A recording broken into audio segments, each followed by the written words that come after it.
Welcome, Spartans, to Mission Debrief. We're playing every mission of the mainline Halo video game series in chronological order, discussing our experiences, and sprinkling in a little lore along the way. If you'd like to play along or have your thoughts read on the show, email us at podcastevolved@gmail.com or drop us a tweet at podcastevolved on Twitter. We'll be talking about the new Alexandria mission from Halo Reach on the next episode. This episode, we're debriefing the Exodus mission from Halo Reach. I'm your host, Colin Perkins, alongside David Arnold.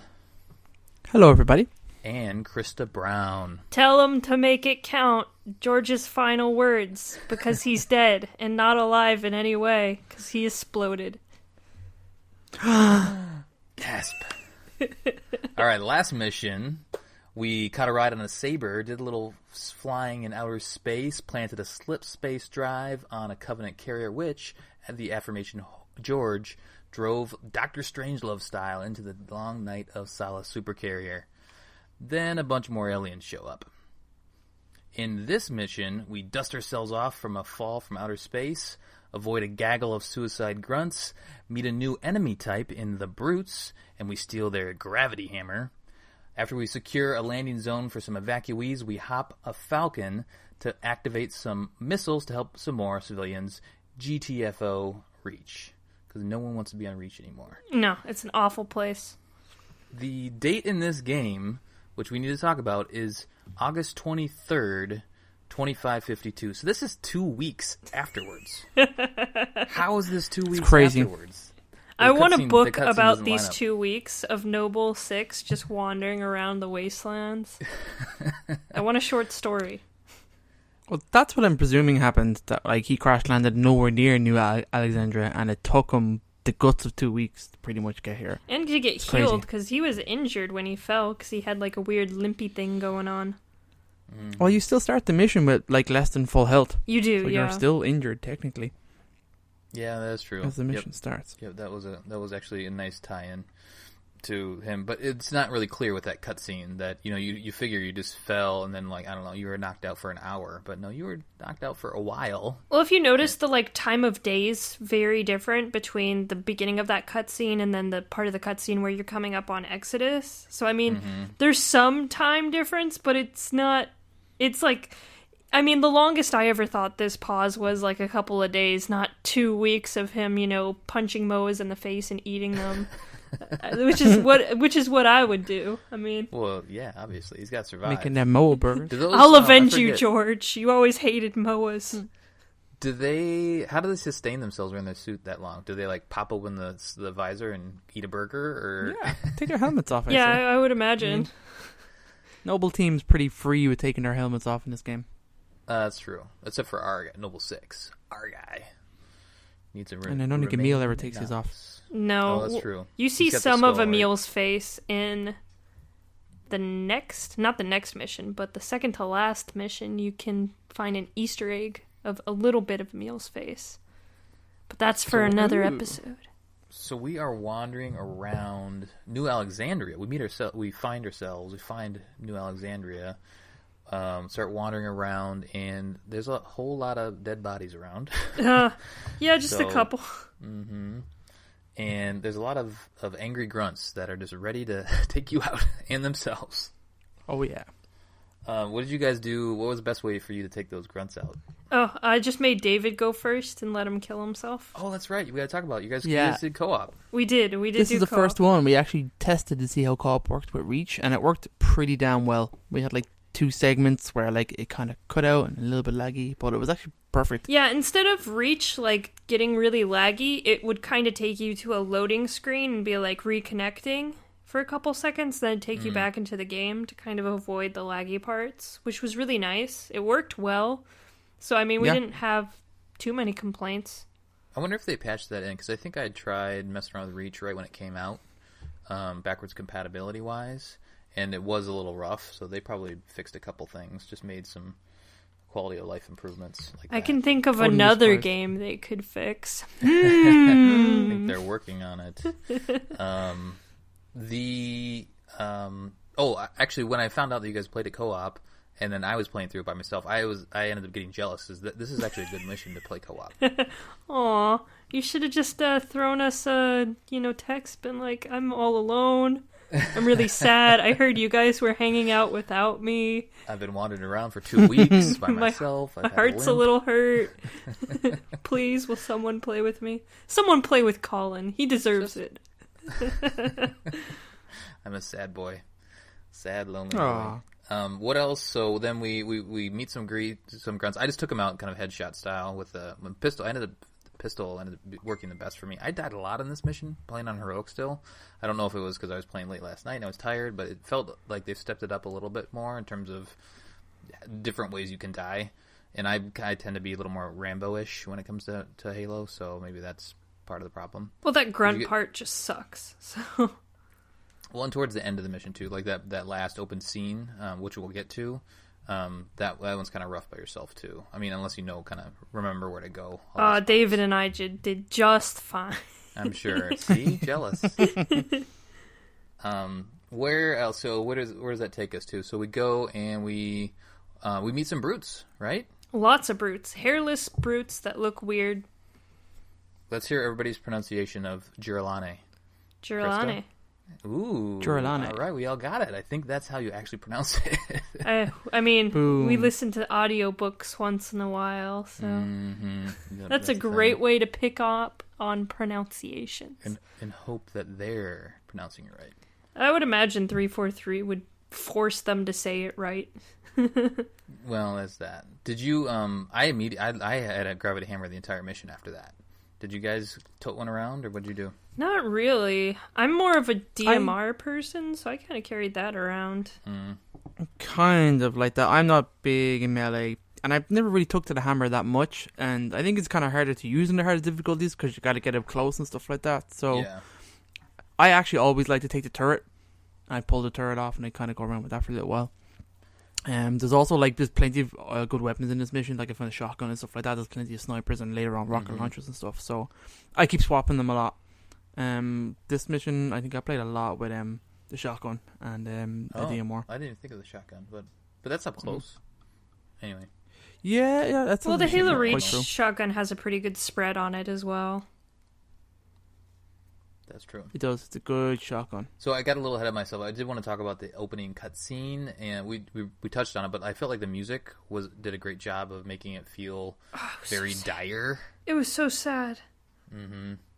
It cuts in, and the cinematic we've already touched on, but the music really helps set the tone, and you're kind of creeping around the city, trying to figure out what's going on. Yeah, there's a very definite change in the tone of the game, I think, in this mission. Like after the big George's death, and it's very apparent then that Reach is kind of doomed. Do you know what I mean? There's a conversation at the end of this in one of the things where they kind of pretty much spell it out for you. Do you know what I mean? So I mean, I get the whole feel of the game. I think changes in this mission. Yeah, it's really after that last cutscene of Long Night of Solace when you see all the Covenant carriers drop in. That's definitely the turning point in the game. That's because, I mean, once George dies, it's kind of a victory for about 5 seconds, and then all those other carriers start coming in, and it's you kind of realize that this is not a happy game. This isn't going to end well for anyone. The other thing that they added was the radio chatter, which I felt was better implemented than the radio chatter in the previous mission when you're flying around. The comments at least added to the sense of oh crap, there's some bad stuff happening. People are not doing well. I need it almost not quite to a panic, but you're like, oh, I gotta get to help these people, right? Well, and also everyone's like, a Spartan? What the hell? Where'd you come from? I was just hanging out in the woods for 2 weeks while everyone was dying. It's fine. Eating them MOA burgers. Eating my MOA burgers. Delicious, delicious MOA burgers. Would you like one? I took some screenshots of that because I'd never seen it before. I think I'd heard you talk about it before, but I hadn't actually seen it. So you actually pointed it out to me. It's pretty cool. Yeah, that was some so the MOA burgers are actually, there's a sign somewhere? There's a little fast food kiosk. Place. It's right after you get through the suicide grunts, you're kind of in that open area where the brutes are picking up civilians and kind of shaking them around. On the upper left-hand corner, before you enter the next building, there's a food kiosk, and it's just got a bunch of food items, and it's like, new Moa burgers, $7.77. Is that Or how are they much? credits Oh, there? nice. Are they cents? Yeah, that's... Or is it in credits? What? Oh, it's in credits, yeah. Yeah. They do So a good I could job, buy... too, Oh, well, of- we'll have to figure out how many Moa burgers I could Krista, do the maths there. That'll be for next episode. I'll figure that out. They do a good job of Definitely. making you feel like you're in, like, the setting, the map is very city-like, so it does make you feel like, granted, there is a path, but it does make you feel like you can kind of go all over and explore different areas. There's a lot of balconies, lots of balconies in this mission, as you'll find out as you. There's a lot of continue weapons on. hidden on those balconies as well, which is nice. Oh, is there? Oh, yeah, there's like sniper Yeah. rifles and rocket launchers and shit up there. So explore Nice. everything and keep the jetpack through the whole mission. And you get the jetpack. They kind of force you to take the jetpack. I want to talk about really quick the gravity hammer. So while we're talking about that, do you know if you can do an armor lock and take a gravity hammer hit? Yes, you can. Yeah. That's great. Armor lock is immune to everything. It is everything. Okay, I wasn't sure if Yeah. rock paper scissors gravity hammer beats armor lock, but no, that's cool. That's pretty nuts. I think so. Yeah, I enjoyed just whacking everybody possible. I tried to save it for the brutes every once in a while. I'd take out a grunt just because I needed to, but then their bodies go flying. It feels real good. It's amazing. There was a few brutes, and I'm forgetting what they're called, but like the ones with all the armor, and actually the brutes that have gravity hammers, The they take 2 captains? hits Chieftains? on heroic. Or is anyway. it the captains or the chieftains? The one with the overshield? I forget what they kind of look like. They're in like almost samurai armor, maybe. Yeah, that's the chieftains. Yeah, that's the chieftain, yeah. Okay, so those are the guys. They take 2 hits, 2 gravity hammer hits, which shows you how strong they are. Because you take 1 and you're done. Yeah, that's pretty But cool. everybody else, is 1 and they're out and they go flying across the room, which feels real good. How did you guys do on the jump? So then we keep going, and when we do our jetpacks, how did you guys do on the jetpack section, co-op style? David fell. I like these guys. It's really easy, but like I like the idea of bullfrogs. It's like a cool name of these ODST squads with jetpacks to just jump around, and it's kind of cool. I like it, but it's an easy section. Anybody But get it is Destiny vibes here? a little No way. bit with the jetpacks. You guys didn't think about that? Was like the first thing I thought about. I was like, oh, they're testing more stuff for Destiny. No, I didn't I think didn't about that, at but all. yeah, probably. Jumping puzzle. Oh yeah. God damn it. Well, that's a fairly loose puzzle. It is, yeah. Well, yeah, but still something just to mix it up a bit. And then so we do that jump packing, and then I feel like I got lost at one point, like trying to find my way up to the roof. It's not super clear, and granted, It's they have on a the other waypoint side. eventually. Well, The entrance is on the other side. There's lots of balconies, and I got confused. Finally, the waypoint popped up, and I was like, "All right, I'm there." Yeah, it is a bit confusing. I think I've just done it so many times now that I Sure. just go there instinctively. How often And Krista has it do memorized. you guys play so the campaign? Like ever so often? Do you just like once a year type of thing? Or Yeah. Is it just... Yeah, I try to. I try to go this is through the first all time of I've the played Legion Halo sometime. campaigns at least once a year. Just Do to you do really? like a big run through. That's cool. I mean, do you do it on just a normal, or do you do it on harder levels? It just depends on which game I'm playing and how fast I want to get through it. How you're feeling that day? Yeah, how I'm feeling. Because, I mean, it's nice to run through those games to get a refresher every once in a while. Yeah. Just a fresh. Exactly. Especially being a Halo podcaster, such as yourself. Am I? You're big. You sure are, You're a Krista. big deal. Is that what you're gonna say? Am I a big deal? I don't think so. Maybe one day. Oh, a big deal? Certainly not. Thanks, David. All right. Couldn't do So without then we you, go Krista. secure that landing pad. And this part I died quite a bit when we secured that first landing pad. But I think that's because I had my gravity hammer. I just wanted to whack everybody. But there's a guy in the center that has the fuel rod cannon. Yeah, that guy's a Yeah. jerk. And I think this is the first time we've seen the fuel rod cannon too. No, we've seen it a couple times because a bunch Have of the we? grunts had them too. Grunts had him, yeah. Oh, okay. Forgot about Tip that. of the spear when you're in the spire, there's grunts with fuel rod cannons up in the kind of command area. waiting for you. But those things are pretty ominous. When you see all of a sudden your screen light up in green, you're like, I'm done. David and I that's took such a the wide high area road on that one, on that part of the mission. Because there's a bunch of balconies up top, yeah. Yep. There's I different tried going up entrances there, to that room. but then I he kinda took me forgot out a about couple times. He's a bitch on Legendary. This section is an absolute bitch on Legendary. If you have a plasma pistol, it's not as bad, because basically, I mean, the rule of Halo, if you're playing on Legendary, you need a plasma pistol. Gotta get those shields down, yo. Don't waste your ammos. Yep, that's true. Don't waste ammo on the shields. That makes sense. So then we have to take out what are the turrets called? Shade turrets. The shade turrets. That's right. We've seen a couple of those already. Got to take that out, and then we get another dropship full of bad guys, more brutes. How do you guys feel about adding brutes at this point of the mission? I feel like they did a good job. Typically they kind of do a build up, and it's like, okay, it was about time to add a new enemy type. A new enemy type, yeah. It's also the only mission in the game that doesn't have any elites in it. Yeah. Which I thought was kind of interesting. Oh, yeah. But they're not too friendly, right? So that kind of makes sense? Yeah, I think that may be deliberate, that they segregate whatever missions or areas that elites are fighting in and brutes are fighting in. It also just makes sense because, I mean, elites, at this point in the Covenant, elites are top of the totem pole. The best warriors. They only get the really good missions, so it would make sense for the brutes to get the kill random civilian missions and just scope out the city while the elites kind of take care of the carriers and take care of more priority missions, like Forerunner artifacts. Wink, wink. You winking at Krista. So then we clear out that area, then we evacuate a bunch of people, and then we hop another Falcon, we do another on-rails flying, shooting thing section, which, do you know if you can die in this part? Because I felt like this one was...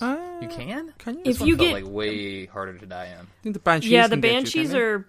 If the Banshees target you and they're like on the other side of the Pelican and your AI's really dumb, you can die. Falcon. You're in the Falcon, whatever. Well, there is a Pelican in there that picks up the That's true. Picks up the troops and the civilians. Troops. But and by the way, I felt like they had a really nice shot when you take off of the Pelican. I love that Pelican design. Love it. Yeah, I've always liked the Pelican. If only we could fly it one day. I think. Well, you'll be happy in the next mission. I think, is there one in this mission that lets you fly it, or is no? that It's only in New Alexandria. That's the only Easter egg that lets you fly a Pelican. Sweet. Nice. So then we go to the next section, and then this section was dumb for me playing. I remember it being hard the first time I played this because I didn't know what was going on. I probably wasn't paying enough attention to the dialogue either. So I think I ended up just trying to take everybody out. Did you guys clear everybody out? Like, there's Wraiths in there, there's Ghosts in there, and lots of Brutes in there. Well, I just I ditched David and just took a Wraith for myself. She did. And just eliminated everyone. She went on a raid hunt. Yeah. So I was like, well, fine, Krista. So I just did a thing that I liked. At this time, I had a fuel rod cannon. So when I dropped off, I just gave it to a Marine, picked up a Warthog, and then he just jumped in the sides. Then I had like a Warthog with a fuel rod cannon. So that was kind of fun. I drove around with that. I like doing that. I like giving Marines heavy weapons and getting them in vehicles with me. We haven't really talked about that tactic at all yet. But it is a good tactic when you have people with you. Just give them an overpowered weapon and hopefully survive for a little while. Yeah, I like to do that and give them sniper rifles and stuff because I suck with sniper rifles. So I'm like, okay, they can have it, and I'll just drive. And I like doing that. I love this beach scene. I like the whole segment of the mission. Mm-hmm. I know it's probably like a firefight level mission, is it? I think it probably is. Mm-hmm. Yeah, it's cool. I like it. You're turning on the kind of AA turrets and stuff like that, and just cleaning out this whole area and fighting like up like kind of beachhead and up this kind of the tiers of this building. I mean, you can speed run it and run straight and push the button, but I always fight my way through it. Mm-hmm. So myself and Krista had some fun doing this. We died a few times. Yeah, that's okay. Yeah, we died from the 2 chieftains in the building. Yeah, we got caught. They are not conservative with their fuel rod cannons at all. If you are 2 feet in front of them, they don't care about the splash damage. They'll just shoot you in the face. I like that. Like, grunts won't do that, but brutes will. With the same weapon, they have like different AI in how they use a weapon. I always appreciated that. It's a good distinction. I forget what I was going to say. Anyway, yeah, this is a hard section solo. But yeah, it's a good point that you could probably just go hit the button and be done with it. And then, so we clear out the area, and then we go up and we do hit the button eventually. There's a guy, we don't know who that guy is that's keeled over. He's probably just a general of some sort, right next to the button. Did you guys notice that? I didn't even cop that. Yeah. It's just a corpse there, is yeah, it? there's just a dude right there. There's a lot of corpses, though. That's true, this mission. And also, we didn't talk about the fact that, like, if you kill a civilian in this mission, it's an automatic fail. Oh, you die instantly. Yeah, even if it's, like, accidentally. So I've done that so many times. Oh, the worst part is the section where the brutes are, like, flailing around the humans, like, having, like, choking them out, and you're trying to save them, and then you accidentally shoot them, and then you're like, oh, I'm dead now. Well, oopsies. It just kills you, fails. It's weird. So if you just let the brutes kill them, then you won't end the mission. But if you it's fine. Yeah, it's fine. Yeah. But if you try to save them and accidentally shoot them, nope, you're dead forever. Bungie uninstalls the game from your hard drive. It's one of those hardcore missions. So when you die co-op, though, so when one of you dies, is it just to do the classic Halo thing where you just have to get to a safe area and then the other guy spawns in, or do you both die? You just wait to respawn. Okay, cool. No, it kicks you from the co-op gameplay and then sends you a copy of, like, psychology books, mental health books. Like, what's wrong with you? Why are you shooting people in video games? Stop it. Yeah, and then we have our final cutscene, and Kat is on the comms, and she's trying to locate everybody. And the thing about this part of the cutscene that makes it seem like it wasn't 2 weeks is because Kat's so casual about it. She's like, "Hey, Six, what's up?" It's not like, "Where have you been for 2 weeks? What the hell, dude?" I commented on that kind of at the beginning, the first mission, how they're just kind of very casual about everything.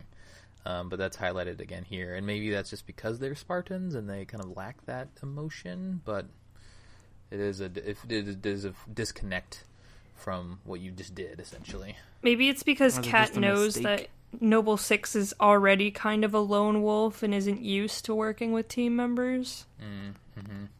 Could be. All the same. You think they'd care more? I don't know. Be more urgent? Well, especially since, like, the ship blew up, and I guess they probably just marked both of them as MIA once the ship blew up. True. Yeah, that's a good point. Do we want to do community feedback now, or do you want to do some trivia now? How are you guys feeling?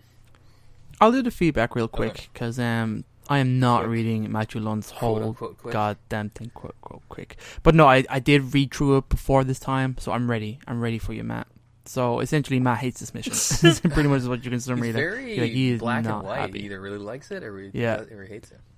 He pretty much takes this mission apart. He's not happy with Bungie's take on it, the lore. He didn't like a lot of segments. He thinks they're too long, or one or two segments are too short. The inconsistencies. He does call out the difference in the dates and the timelines and why people don't seem to care. He specifies like 9 days. I think he had.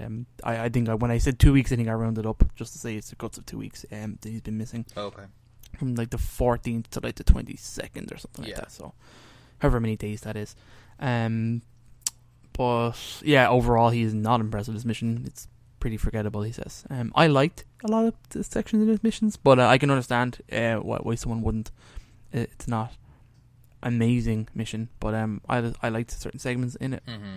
And it was fun to play co-op. And then we had another comment from... Oh no, I clicked on the wrong page. Bear with me 2 seconds while I do a clicky and do another clicky. God damn it. Then... Shut up, Krista. You better have Twitter open. I'm prepared. I don't know what your deal is. Are you, Krista? Yeah. Are you? Sorry. Andy Worth said he pretty much comments that like there's a lot of suicide grunts, a lot of grunt lives lost. He kind of touches on the same point I was getting at, that Exodus is the first mission that really has a change of tone of the game, that the chaos of a doomed planet really hits home when you see a lot of dead civilians on the streets. Like there's a lot of dead bodies and corpses in New Alexandria, and the mission is essentially you fighting and progressing a group of civilians and getting them to the evac site. But again, you see like ships being destroyed with with people trying to evac on them.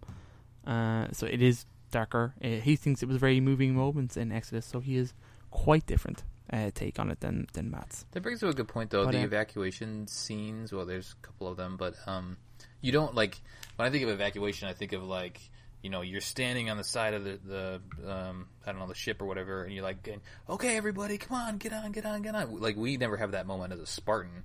We're just kind of clearing the way. And then, you know, you see civilians here and there, and they're hurt or whatnot, trying to survive.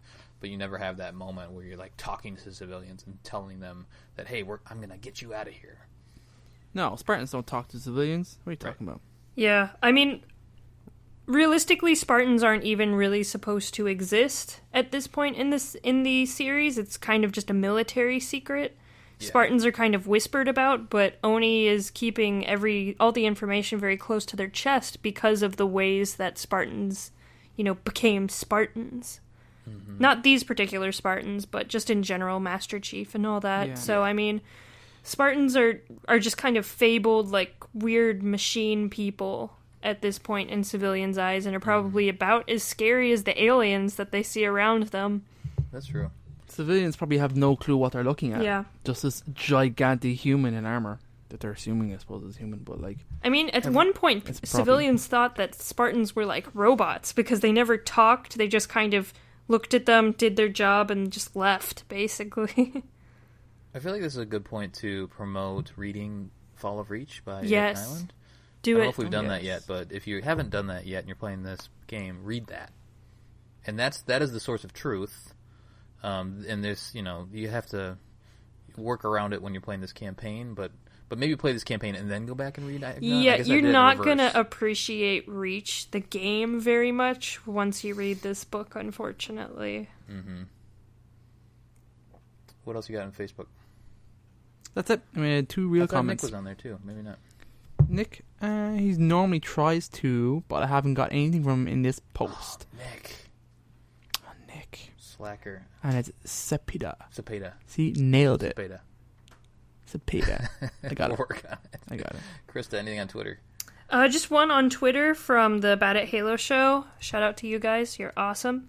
It's just a warning to don't shoot civilians. And also, this is the first time AI non-combatants are in Halo. So that this is the first time in Halo we actually see, like, civilians. Because you don't see them in Halo 2, even though you're on Earth and in cities. But, and you don't see them in ODST either, because the city's been evacuated, so... Mm-hmm. This is the first time we actually get to see, like, live civilians and just kind of the horrors of these Covenant invasions. Or if you're playing it in chronological order, you don't see them anymore. Yeah, it's true. The first and only time. Enjoy it while it lasts. Don't kill them. Yeah, just leave them alone. Leave them be. Cool. What else we got? Anything else that we missed on the mission-wise? No. Any fun stuff to talk about? Good trivia. Well, we've kind of already mentioned the fact that this is the only mission without elites in the whole game. Mm-hmm. If the player kills a civilian, obviously you die instantly. Similar to a level in Military Contingency where killing a farmer will kill the player. Yes. I'd forgotten about that. At the very beginning. That's also in the very beginning. Most of the brutes don't have shields, which is interesting. Or weapons like needlers or needle rifles are extremely useful against them. That's an interesting thing to note. I never copped that. It's the only level where you start with wounded status. We kind of knew that already, and I can't remember anything else. This is the last level to feature a drivable warthog. Oh. In the game. In the game, yeah. Interesting. Because they're not in New Alexandria. They're not in Oni Sword Base or Back to Sword Base or whatever it's called. Sword Base Part 2. And then they're not in Pillar of Autumn. Because Pillar of Autumn, there are vehicles, but they're not big open fields that you could actually use vehicles. Mm-hmm. It's all you against Covenant vehicles. Gotcha. Interesting. Never copped that. The other thing, I guess the last thing I wanted to mention is when you are in that end cutscene, after you're talking to Kat, you do, like, at that moment, for me anyway, you kind of do get that sense, like, this is not going well, and I don't think we're going to win this. If we're going to win this, it's going to be a miracle. So it's all about it's not about trying to save the day anymore, it's just about trying to survive. It's trying to save as many lives as possible and get as many military assets off the planet as possible, because there's a lot of military vehicles and ships and stuff like that still trapped on this planet, and they need the assets for the rest of the war. So I also, Matt did bring up another interesting point, which I never actually realized.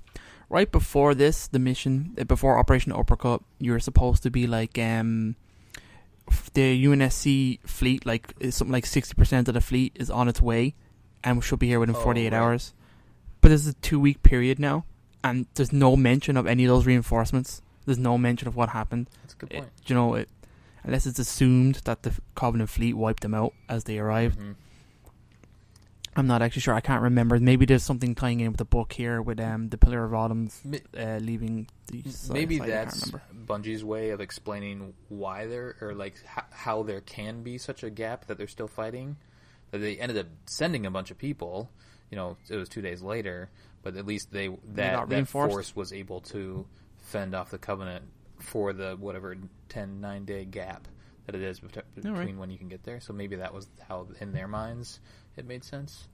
But it's a good point. So thank you, Matt, for reminding us about that. Many gaps in the lore in this game. But anyway, overall, somewhat enjoyable mission. Yeah, it's pretty okay. As I said, I like how it changes the tone of the game. That's probably the biggest takeaway I think I get from it. And definitely with the end cutscene. I don't know if we want to discuss that here. But like, what's that? Into the next mission, you mean? Does it start with the end? Is that one where they're in the building? No, that's the end of mission, that's the end of New Alexandria. Apologies. We'll cover that next time.